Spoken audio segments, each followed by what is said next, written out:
Hi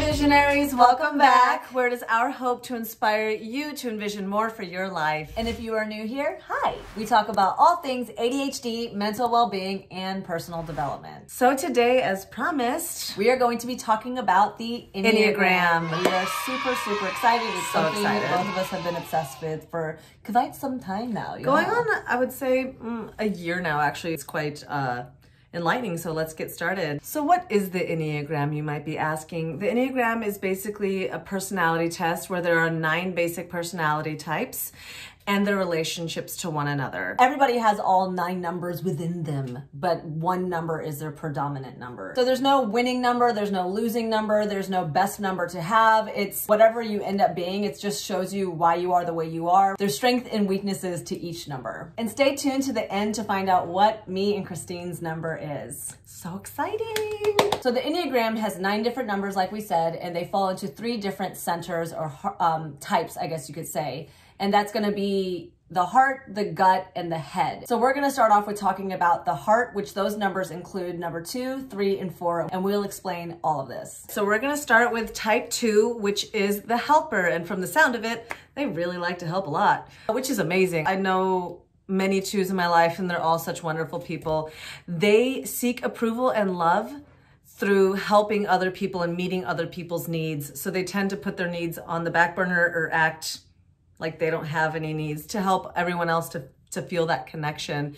They, in trying to help everybody else's needs, they develop many selves. This denial of their own needs can lead them to feel controlled and this desire of wanting freedom. Some gifts that the 2s have is that they're extremely giving, they're so authentic, they're supportive, and they're sensitive to other people's needs, they're energetic, they're romantic. Their goal is to stay connected through partnership. So Enneagram type number 3 is also known as the achiever. So this number believes that love and approval will be the reward of success, performance, and achievements. So this type is kind of like a chameleon. They can adjust themselves and who they are to format into different environments and who they think that they want to be. They also equate like their own self-value with their performance abilities and like just how they're perceived by other people. How other people perceive them is like one of the most important things to them. So this type is a really, really hard worker. They're constantly keeping busy and they're really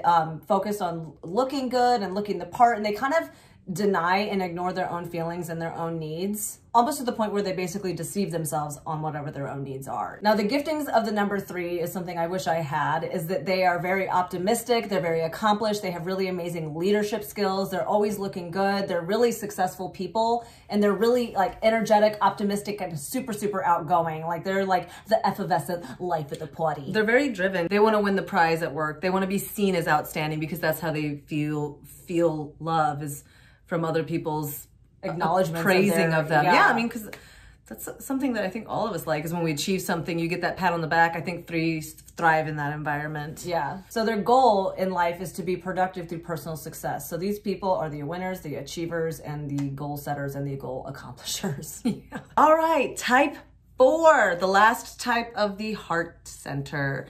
They are the individualist. They are intense people with intense highs and intense lows. They have a fear of loss and abandonment. They're driven to search for lost ideal love. They feel like there's always something missing inside them that they think everyone else has, and that they're the ones that are the flawed ones. Like something's wrong with me. So like the hopeless romantic. Yeah, they're definitely the hopeless romantic. Tragic, hopeless romantic. They are idealistic. They idealize the world, and when their world doesn't seem as idealistically perfect as theirs, they're like, oh, something's just wrong with me. They live in the past and the future. They can succumb to melancholy and sadness. It is pretty sad. Poor 4. The gifts of the 4 is they're extremely creative. They're very empathetic. They desire to express the essence of life. What is life? What is meaning? The 4's goal is to become authentic through personal expression. So the next series of 3 Enneagram types is the head center, or the head type. So we are going to start with number 5, which is the investigator. Now, I have many friends that are number 5s, and I love Enneagram 5s so much. So these people defend themselves from intrusion and feelings of inadequacy by basically being really private and reserved. So they really hold back on strong feelings and desires, and they really limit their needs. They're very minimalistic in personality types. They're very quiet. They don't talk a lot. It takes them a lot to talk. A lot of times Enneagram 5 are very introverted and not necessarily loners per se, but they really, really, really crave and desire alone time. They're totally okay with being alone. And for them, security comes through information and knowledge. They really like knowing everything about everything, and it makes them feel adequate. They don't like being caught off guard with not knowing how anything functions. They have an ability to kind of compartmentalize their life and situations and peoples and emotions. So they're not going to be the very emotional type. They almost like, if they get emotional, they'll wait for a time and place to decide that they're going to cry about it then and there. It's not that they don't cry. It's just not going to be overly emotional people in front of other people, because they pride themselves in their privacy. So the gifts of the Enneagram 5s is that they are very knowledgeable, they're very respectful, they're very dependable people, and they're very thoughtful. The goal of the Enneagram 5 is basically to just know everything, to feel adequate through knowledge. All right, the second type of the head triad is the 6, the loyalist. As you can tell, the loyalist is extremely loyal. They have too much fear of fear. They're always looking for the worst case scenario, so they want to be always prepared. They seek safety from a dangerous world through vigilance and knowledge, always imagining the worst case scenario and always being prepared for that. They're very mistrusting because they don't trust this big scary world. They are both obedient and rebellious to authority. The gifts of the 6 are that they usually have a great sense of humor. They're very warm, attentive, intuitive. The 6's main goal is to achieve security through preparedness. They always just want to be safe, honestly. So the last number of the head triad type center, whatever you want to call it, is the number 7. It is the enthusiast, and I know I called the 3 the life of the party, but 7 takes the cake. So they basically avoid any fright or pain by escaping into imagination, fun, adventure. They're the ones that can't sit still, and they're the thrill seekers and the people that you want at every single party, and they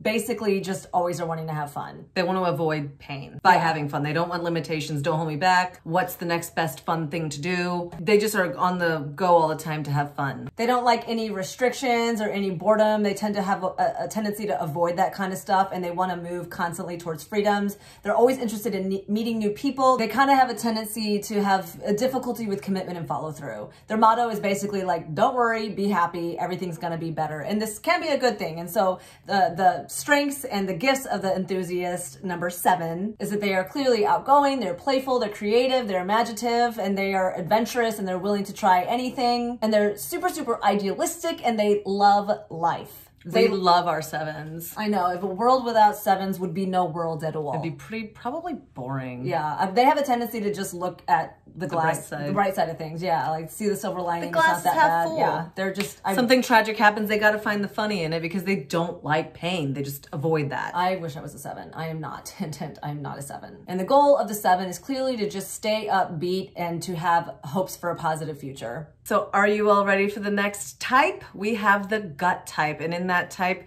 we have the 8, 9, and the 1. We will start with the 8, which is the challenger. And from that name, I'm sure you could tell that they challenge. They like to challenge people. Boom, boom, boom. They never want to appear weak, so they want to challenge you to see how hard you can come back at them. That's their way of love, because weakness is no bueno. And also they see the good in other people to challenge them to be stronger versions of themselves. To be stronger and better, yeah. Being strong, domineering, and powerful is the only way to be.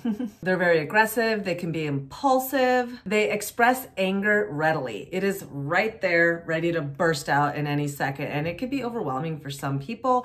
And if they're not aware of that anger, they don't know how it's coming across to the people that they're being angry towards, because that's their natural instinctual way to be. They don't want to come across ever weak, and they do not like to be controlled. So the best way possible for them to exist in this world of challenges and craziness is to be the challenger. Where the Enneagram 4 is super emotional and they have a hard time holding in their emotions. The 8 has a hard time expressing them because they just are a driving force in their own life and they're challenging themselves and constantly moving, and they're just not very emotional people. Yeah, the 8s do have difficulty expressing softer emotions. They deny their own weakness and fear. A lot of times though, when they're around a puppy or a baby, they just get really soft because it's almost like they can let their vulnerable side show because a baby and a puppy's not going to take advantage of them. That's not a threat. So a couple gifts of the 8s is that they're very powerful, they're courageous, they are protective of the weak, and they're really good leaders and too. they're also really straightforward. Just Yes. like give it to you straight. They don't keep the emotion in anything. The 8's main goal is to be powerful, to embody power through control and dominance. Go 8s. Because they never want to be controlled, which who likes that? But they take that to another level. So we are on to number 9, which is the Peacemaker. And they have a tendency to seek acceptance and comfort by attending to the needs of others. They have a tendency to pacify their own lives and almost fall asleep at the wheel of their own lives just to blend in and be harmonious with other people. They're not going to be really big people that rock the boat. They have a tendency to avoid conflict. They're not really argumentative, but if they do get angry or if they do get frustrated, they have a tendency to be passive aggressive. Ain't that something? Now, the gifts of the Enneagram 9 is that they are non-judgmental, they're very supportive, they're really good mediators, they're really trusting, they're very positive and uplifting to other people, and they can be really empathetic. And the goal of the Enneagram 9 is to seek peace through understanding and basically being harmonious with other people. They are so peaceful. So the last number in the gut triad that we are going to talk about is the number 1. Full circle. Which is the reformer, also known as the perfectionist. Although none of us like labels, they get their name perfectionist or the reformer because they want to be perfect. They want to always get things right the first time. Sometimes they don't want to take action because if they know they're not going to get it right the first time, they get bogged down in the minute details. They gain worthiness and love through being good. It is their main goal to be good. Doesn't everyone want to be good? They really want to be good. They want to get it right. They want to do it perfect. They have a tendency to be super hard and self-correcting on themselves and on other people. 1s suffer anxiety about getting it right and can delay action until it is right. And they could expect that out of others too. Their schedule, your haircut appointments. Why aren't you doing this because I asked you to? Because they want everyone to do it just thus and so, because shouldn't we? You know? So the gifts of the 1 are they're very honest, they're very ethical, they're very fair, they're so good. We love our 1s. They're so perfect. I mean, I know they don't think that, but when I see a 1, I'm like, they're so perfect.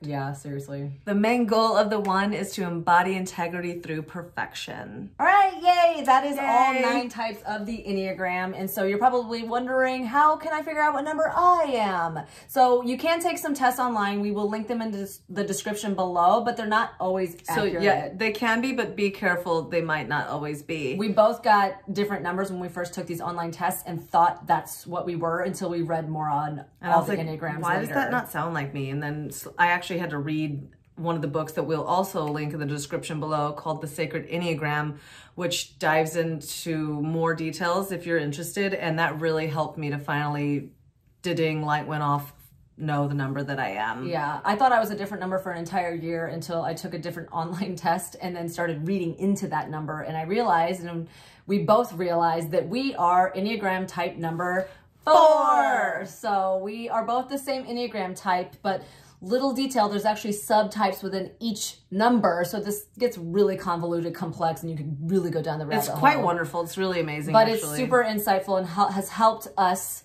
understand ourselves better individually and how to interact with one another as well as being number 4s. And just with anybody else in general, because I've realized we are both super emotional people, and it's helped me to not be so emotional and not to judge myself based on my emotions alone. Anyways, we definitely recommend you checking out all those links below.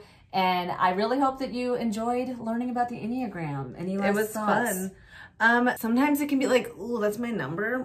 But there's really good, the Enneagram is a tool that you can use to strive to be the best version of you. And that's why we really wanted to do this video. I know, I feel like for us, first of all, my cat is here again. What Enneagram type is she? I think she's the 7 because she just wants to have fun. Oh, She likes to avoid pain. I also just want to say that me and Christine laugh at being Enneagram 4 because we just feel like it's just such a We're the Eeyore sad saps of the universe. Melancholy. Like, just give me a good song and I'll cry for an hour and that makes me happy. Like, what? It also is just really insightful into my emotional side and why I always love to talk about deep conversations. Like, I really wish if I could be any number, I would probably want to be an 8 or a 3. Those are just like the badass Enneagram numbers. Mostly an 8. They also don't cry a lot. They just get things done. I know. It's like, am I really going to cry again? Like, how many tears do I have? All right, thank you so much, everybody, for watching. you. We really hope that you enjoyed this video. If you feel like you got anything out of it and want to share it with any of your friends, please do. Don't forget to subscribe to the channel and click the gray bell to be notified the moment we upload another video every Wednesday. And please like this video. It really helps us out. And comment any of your thoughts down below. And you all must know by now that you are in our prayers. And we will see you next time. Bye-bye. Bye.